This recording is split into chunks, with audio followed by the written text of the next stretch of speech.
voulais parler de ça un petit peu. Première question, un Salah ou Kimmich tu prends au mercato? Alors tu sais quoi, moi j'aurais dit oui largement il y a 2 ans. Oui, bien sûr, il est fort à tout prix. Là, Salah, je le prends pas. Mais je vais expliquer pourquoi. Pas parce qu'il est mauvais. C'est l'un des meilleurs joueurs du monde cette année, il n'y a pas de problème. En fait, ce qui se passe, c'est qu'il joue à droite. Lamine Yamal joue à droite aussi. Donc comment vous faites? Vous n'allez pas me dire non, Lamine Yamal, c'est pas grave, on le met remplaçant. Il est jeune et on verra dans 2 ans, 3 ans s'il joue. Non. Et Salah, il a encore 2, 3 ans dans les jambes aussi. Donc en fait, on se retrouve avec un problème, c'est que deux top joueurs, deux top 10 mondial, on va dire les termes clairement. Lamine Yamal est un top 10 cette année et Salah aussi. Donc on va pas mettre un des deux joueurs sur le banc et le but c'est pas de commencer à créer des systèmes.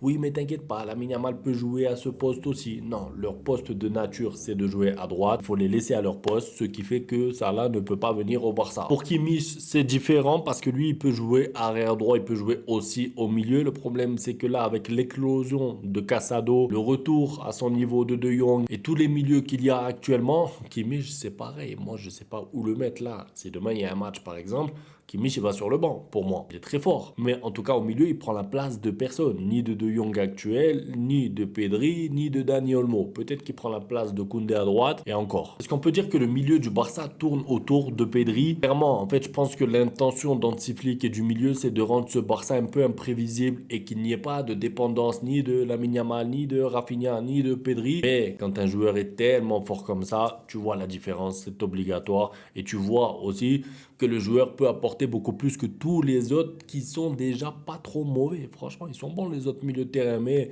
quand tu compares avec Pedri, forcément, il y a beaucoup d'écart en ce moment parce qu'il est très fort. Hansi Flick nous prouve encore qu'il ne fait pas une erreur 2 fois. Ce qui me plaît chez Hansi Flick, c'est la remise en cause. C'est que lui-même, quand il se trompe, déjà, il accepte ses erreurs. Ensuite, il essaie de les corriger rapidement, notamment par des changements, des fois à la 45e minute, juste à la mi-temps. Il joue de Rafinha, en dessous de Lamine Yamal, en dessous de Dani Olmo. Techniquement parlant, à l'heure actuelle, il n'y a que des joueurs supérieurs à lui autour de lui, donc c'est normal qu'on le remarque. Maintenant, il arrive à marquer. J'essaie de retenir le positif, en fait, excusez-moi, mais concernant Lewandowski, je fais exprès de retenir le positif parce qu'on n'a pas le choix jusqu'à la fin de la saison minimum, voire la saison d'après. Donc, faisons avec lui. Espérons qu'il soit bon dans les gros matchs, c'est le plus important. Araujo a compris le système du hors-jeu, non? C'est vrai que Araujo s'est bien placé hier. Maintenant, j'aimerais quand même aussi rajouter quelque chose, les gars, c'est que la Real Sociedad a eu 0 tir hier. Alors oui, c'est en partie grâce à la défense du Barça, c'est en partie grâce au pressing.